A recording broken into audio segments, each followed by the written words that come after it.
मोर मरमोर गुवाहाटीबासी रायज आपनालोकाक मोय मूर आंतरिक नमस्कार जनायछु। असम के राज्यपाल लक्ष्मण प्रसाद आचार्य जी, यहाँ के लोकप्रिय मुख्यमंत्री हेमंत बिस्वा शर्मा जी, केंद्रीय मंत्रिमंडल में मेरे साथी सर्बानंद सोनोवाल जी, उपस्थित राज्य के सभी मंत्रीगण, जनप्रतिनिधिगण, देश भर से टेक्नोलॉजी के माध्यम से इस कार्यक्रम से जुड़े हमारे सभी अन्नदाता साथी, टी गार्डन में काम करने वाले मेरे भाई बहन, और मैं देख रहा हूं कि काफी सीनियर हमारे सभी मुख्यमंत्री जी भी आज हमारे साथ इस कार्यक्रम में देश के कोने कोने में से जुड़े हुए हैं। मेरा सबको नमस्कार। भाइयों बहनों, आज मुझे नवरात्रि के पहले मां कामाख्या की इस पावन भूमि पर आप सभी के दर्शन करने का सौभाग्य मिला है।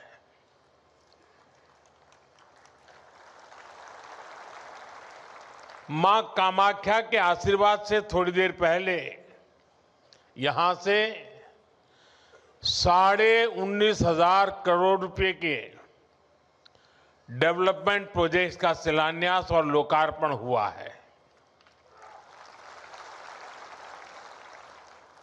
असम को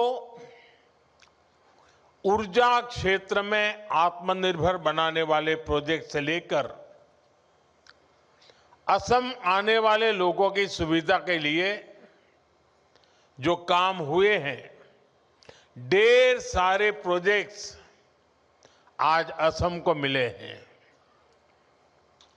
आज देश के किसानों और असम में टी गार्डन में काम करने वाले साथियों के लिए भी बहुत बड़ा दिन है।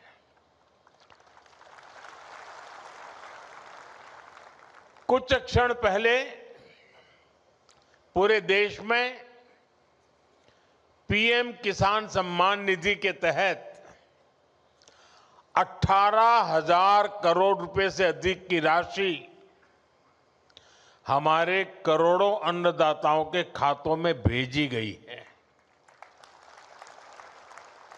इसके अलावा असम के चाय बागानों से जुड़े अनेक परिवारों को आज भूमि के पट्टे भी दिए गए हैं। मैं असम के लोगों को, यहां के सभी परिवारों को और देश भर के किसानों को बहुत बहुत बधाई देता हूं। साथियों, आज देश भर से किसान साथी मां कामाख्या की इस धरती से जुड़े हैं। थोड़ी देर पहले करोड़ों किसानों के खाते में पीएम किसान निधि जमा होने के मैसेज हर एक के मोबाइल में पहुंच चुके हैं। ये योजना वाकई अद्भुत है। एक क्लिक से करोड़ों किसानों के बैंक खाते में सीधे पैसा जमा होता है। दुनिया के विकसित देशों में भी ऐसा संभव नहीं है। और मुझे विदेश के मेहमान जब मिलते हैं और इस विषय में इतने सवाल पूछते हैं, जानकारी के लिए इतने उत्सुक रहते हैं, ये सब कैसे संभव हो रहा है। दुनिया के बड़े बड़े देश के बड़े बड़े नेताओं को भी ये बहुत अजूबा लगता है। और ये मेरे वही किसान भाई बहन हैं जिनमें से अधिकांश के पास 2014 से पहले न मोबाइल फोन था और न ही बैंक में उनका कोई खाता था। आज ऐसे करोड़ों किसानों के खाते में अब तक 4.25 लाख करोड़ रुपए से अधिक पैसे जमा हो चुका है। इसमें असम के भी करीब 19 लाख किसान हैं जिनको अभी तक लगभग 8,000 करोड़ रुपए मिल चुके हैं। साथियों, मुझे याद है जब पीएम किसान सम्मान निधि योजना शुरू हुई तो अफवाहें फैलाने में, झूठ बोलने में माहिर कांग्रेस वाले कहते थे कि इस योजना का पैसा आज भले मोदी देता है लेकिन चुनाव के बाद वापस करना पड़ेगा। ये झूठ बोलने में ऐसे एक्सपर्ट है। लेकिन आज सम्मान निधि की ये योजना देश के छोटे किसानों के लिए सामाजिक सुरक्षा का एक माध्यम बन गई है। साथियों, बीजेपी एनडीए सरकार के लिए किसान हित से बड़ा और कुछ नहीं। जब किसानों को पैसे देने की बात आती थी, कांग्रेस वालों की सांस अटक जाती थी। मैं आपको एक और उदाहरण देता हूं। 2014 से पहले केंद्र में 10 साल तक कांग्रेस की सरकार थी। कांग्रेस सरकार के 10 साल में किसानों को एमएसपी के रूप में 6.5 लाख करोड़ रुपए मिले थे। 10 साल में 6.5 लाख करोड़। जबकि हमारी सरकार के 10 साल में किसानों को एमएसपी के रूप में 20 लाख करोड़ रुपए अधिक मिल चुके हैं। साथियों, बीते 11 वर्षों में देश के किसान के इर्द गिर्द बीजेपी एनडीए सरकार ने एक मजबूत सुरक्षा कवच बना है। एमएसपी हो, सस्ता ऋण हो, फसल बीमा हो, पीएम किसान सम्मान निधि हो, ये योजनाएं किसानों का बहुत बड़ा संबल बनी है। इतना ही नहीं, हमने इस बात का ध्यान रखा है कि अंतर्राष्ट्रीय स्तर पर संकट का असर खेती किसानी पर न पड़े। अब जैसे कोरोना और उसके बाद जो युद्ध हुए हैं, उसके कारण अंतर्राष्ट्रीय बाजार में खाद की कीमतें कई गुना बढ़ गई थी। विदेशी बाजारों में खाद मिलनी भी मुश्किल हो गई थी। लेकिन केंद्र सरकार ने इस संकट को रोकने के लिए भरपूर कोशिश की। यूरिया की जो बोरी अंतर्राष्ट्रीय बाजार में 3,000 रुपये में मिलती है, वही बोरी हमारी सरकार ने अपने किसानों को सिर्फ 300 रुपये में दी है।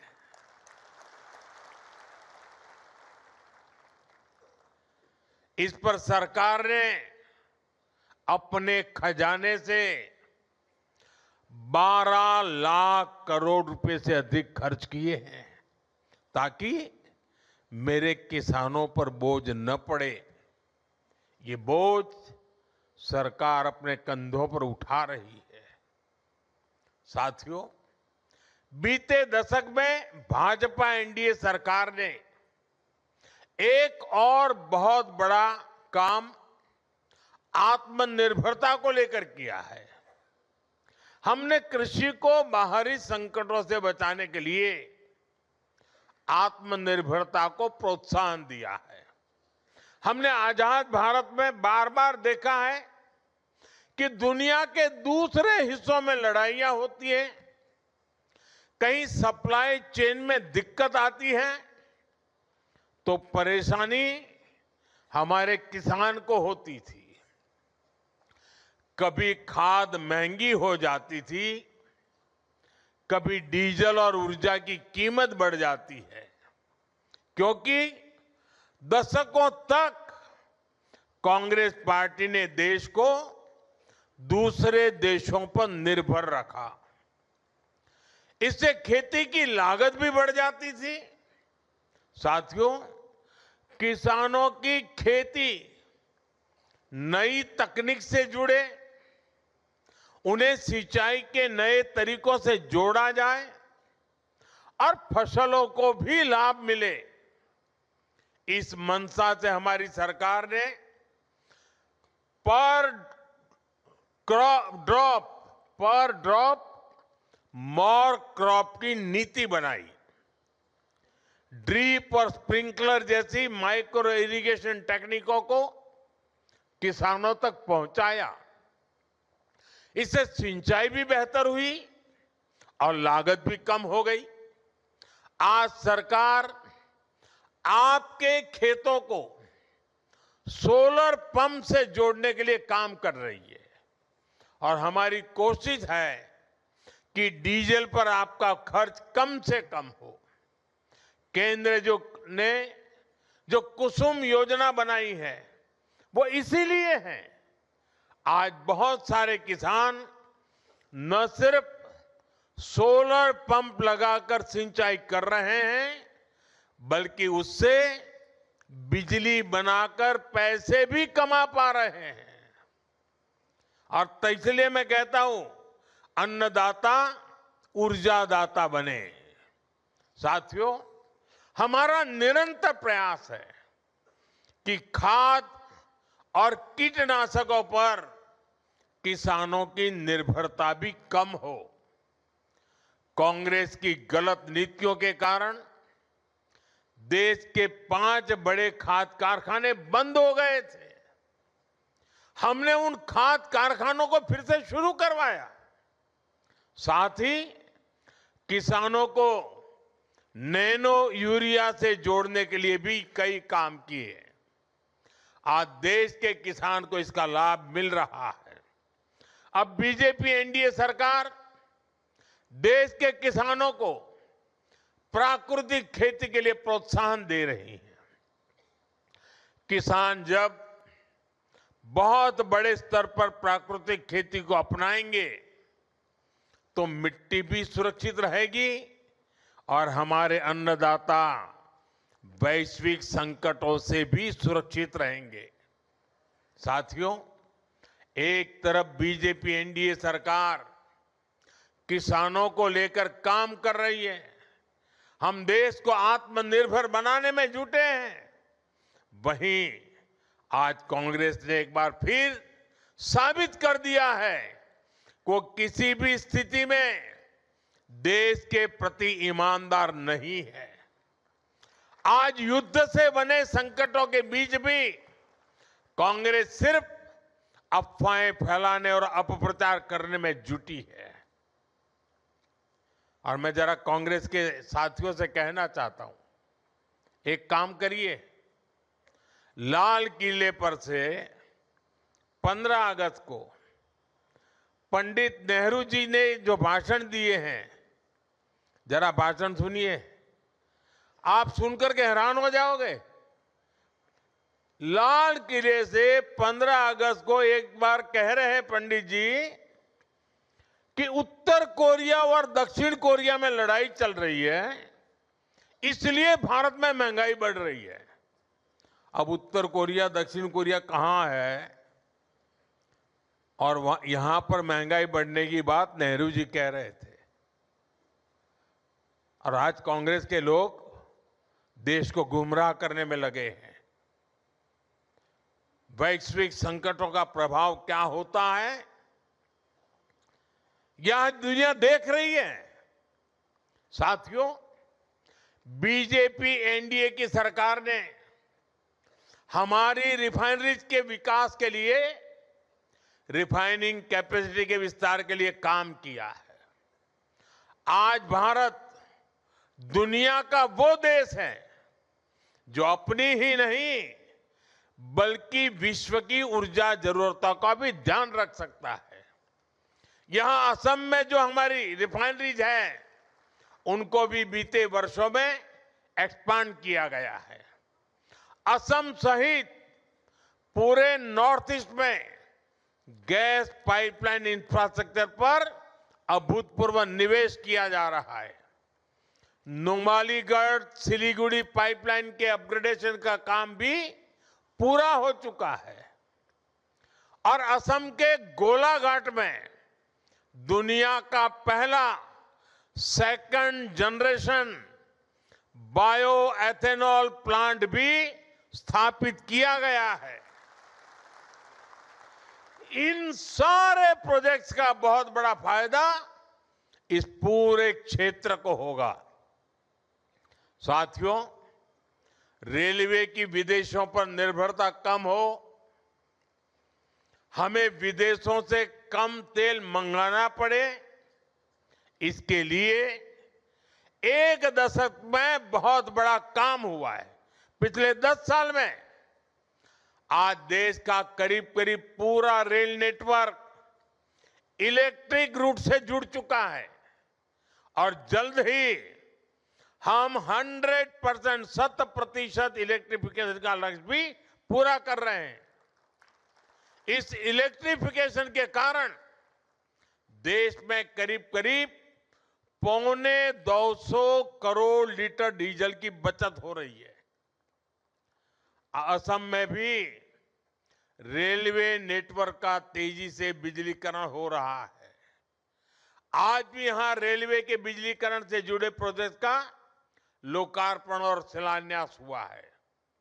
साथियों, असम देश में रिन्यूएबल एनर्जी से जुड़े संकल्पों की सिद्धि में भी बड़ी भूमिका निभा रहा है। Lower Kopili hydro power project से असम सहित पूरे नॉर्थ ईस्ट को फायदा होगा और सबसे बड़ी बात, जो ये हजारों करोड़ रुपए की परियोजनाएं असम में शुरू हुई है, वो असम के युवाओं के लिए रोजगार के नए मौके बना रही है, असम की समृद्धि बढ़ा रही है। साथियों, बीजेपी एनडीए की डबल इंजन सरकार की पहचान संवेदनशीलता से है, सुशासन से है।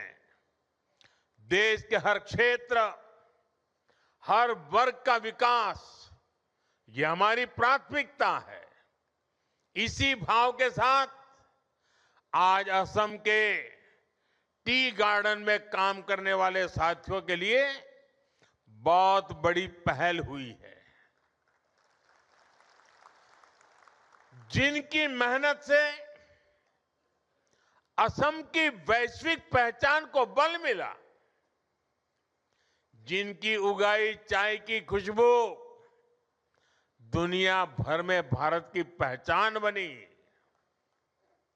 आज उन साथियों को बीजेपी एनडीए सरकार सम्मान भी दे रही है और सहायता भी दे रही है। कांग्रेस की सरकारों ने इन साथियों को पूछा तक नहीं, इनके पास जमीन के कानूनी दस्तावेज तक नहीं थे। मैं हिम्मता जी और उनकी पूरी टीम को बधाई दूंगा। आपने टी गार्डन से जुड़े इन परिवारों के लिए बहुत बड़ा काम किया है। आज असम की सरकार इस ऐतिहासिक अन्याय को खत्म करने का काम कर रही है। अब इन परिवारों को उनकी अपनी जमीन मिली है और इनके लिए पक्के घर मिलने का रास्ता भी साफ हो गया है। इससे टी गार्डन में रहने वाली बहनों को विशेष रूप से बहुत फायदा होगा। मैं चाहूंगा कि अब टी गार्डन में काम करने वाले परिवारों के बच्चे भी अच्छे से पढ़ाई करें और आगे बढ़ें। और बीजेपी सरकार ने इसके लिए भी पूरी सुविधाएं बना दी है। इसलिए ही तो हर टी गार्डन वर्कर कह रहा है, आको ये बार बीजेपी सरकार। और मेरे लिए तो ये मेरे टी गार्डन के मजदूरों का सम्मान करना मतलब मैं खुद एक कर्ज उतार रहा हूं,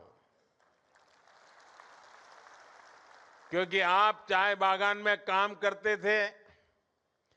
दूर सुदूर गुजरात में मेरे गांव में वो चाय की पत्ती पहुंचती थी और मैं चाय बेच बेच करके यहां तक पहुंच गया।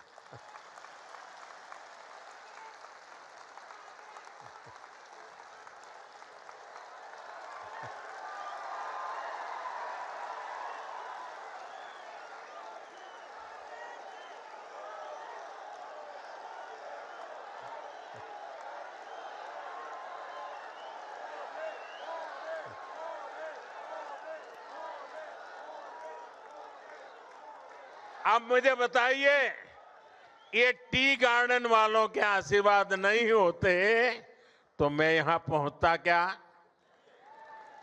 ये टी गार्डन वालों की टी मेरे यहां पहुंची और मैं आज आपके बीच पहुंचा। और देखिए मां कामाख्या की कैसी कृपा है कि मुझे आज मेरे टी गार्डन के भाइयों का कर्ज उतारने का मौका मां कामाख्या देवी ने मुझे दिया।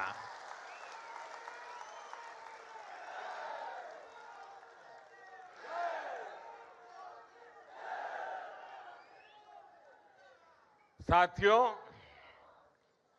आज से प्रसिद्ध निमाती घाट और विश्वनाथ घाट पर आधुनिक क्रूज टर्मिनल बनाने का काम भी शुरू हुआ है। ये सिर्फ एक इंफ्रास्ट्रक्चर प्रोजेक्ट नहीं है, ये असम में टूरिज्म और स्थानीय अर्थव्यवस्था को नई दिशा देने वाला काम है। बीजेपी सरकार ने टूरिज्म को सिर्फ दर्शनीय स्थलों तक सीमित नहीं रखा है, बल्कि उसे रोजगार और विकास के बड़े अवसर के रूप में देखा है। इसी सोच के साथ ब्रह्मपुत्र नदी में भी वाटर टूरिज्म की संभावनाएं बढ़ाई जा रही है। क्रूज टर्मिनल बनने से ब्रह्मपुत्र पर क्रूज चलाने का काम आगे बढ़ेगा और देश दुनिया के पर्यटकों के लिए असम तक पहुंचना और आसान होगा। जब क्रूज टूरिज्म बढ़ेगा तो स्थानीय युवाओं के लिए रोजगार के नए अवसर बनेंगे। कारीगरों और हस्तशिल्प से जुड़े लोगों को नया बाजार मिलेगा। छोटे दुकानदारों, नाविकों, होटल और ट्रांसपोर्ट से जुड़े लोगों की आमदनी भी बढ़ेगी। यानी असम में टूरिज्म अब सिर्फ घूमने फिरने तक सीमित नहीं है, यह स्थानीय विकास और जन समृद्धि का एक नया इंजन बन रहा है। साथियों, असम आज हमारे नॉर्थ ईस्ट यानी अष्टलक्ष्मी के नए भविष्य का एक मॉडल बन रहा है। यहां की प्रगति पूरे नॉर्थ ईस्ट को नई गति दे रही है। असम में जो बदलाव बीते एक दशक में बीजेपी एनडीए सरकार ने किया है, उसका प्रभाव पड़ोस में पश्चिम बंगाल में भी दिख रहा है। वहां भी लोग बीजेपी एनडीए का ऐसा ही सुशासन चाहते हैं। इसलिए मैं असम के हर युवा, हर परिवार से कहूंगा कि हमें मिलकर विकसित असम के लिए काम करते रहना है, ताकि असम देश में एक मॉडल स्टेट बनकर उभरे। इसी आग्रह के साथ मैं जब ये सभी मुख्यमंत्री महोदय इस समारोह में हमारे साथ जुड़े हुए हैं, तो मैं उनसे एक आग्रह करना चाहता हूं। यहां जो पीएम एकता मॉल का उद्घाटन हुआ है, आप अपने राज्य की चीजें भी यहां बेचने की व्यवस्था कीजिए। आप कुछ जगह यहां लीजिए, और असम में किसी को केरल की चीज चाहिए तो यहीं से मिलनी चाहिए, महाराष्ट्र के कोई चीज चाहिए यहीं से मिल जानी चाहिए, गुजरात की कोई चीज चाहिए यहां से मिल जाए, राजस्थान की चाहिए यहां मिल जाए। यानी पूरे देश की एकता का दर्शन हो। इस मॉल में हिंदुस्तान के सभी राज्यों की उपस्थिति हो। इस मॉल में असम के हर डिस्ट्रिक्ट की उपस्थिति हो। वन डिस्ट्रिक्ट वन प्रोडक्ट, यानी एक प्रकार से कोई भी व्यक्ति एकता मॉल में जाए तो उसको वहां पूरा हिंदुस्तान मिल जाना चाहिए। और मुझे विश्वास है कि असम की धरती से पूरे देश को एक मॉडल मिलेगा, और सफलतापूर्वक देश के हर राज्य में एकता मॉल तैयार हो जाएंगे। आप सबको फिर से एक बार विकास की परियोजनाओं की बहुत बहुत शुभकामनाएं देता हूं। देश भर से जो किसान साथी हमारे साथ जुड़ रहे हैं, मैं उनका भी फिर से बहुत बहुत आभार व्यक्त करता हूं। और मैं मां कामाख्या से प्रार्थना करता हूं कि कुछ ही दिनों के बाद जब नवरात्रि का प्रारंभ हो रहा है, मां कामाख्या की कृपा सभी देशवासियों पर बनी रहे और हम सारे संकटों को पार करते हुए नए विश्वास, नए सामर्थ्य के साथ आगे बढ़े। मेरी बहुत बहुत शुभकामनाएं। भारत माता की, भारत माता की, भारत माता की। वंदे वंदे वंदे वंदे वंदे वंदे वंदे वंदे।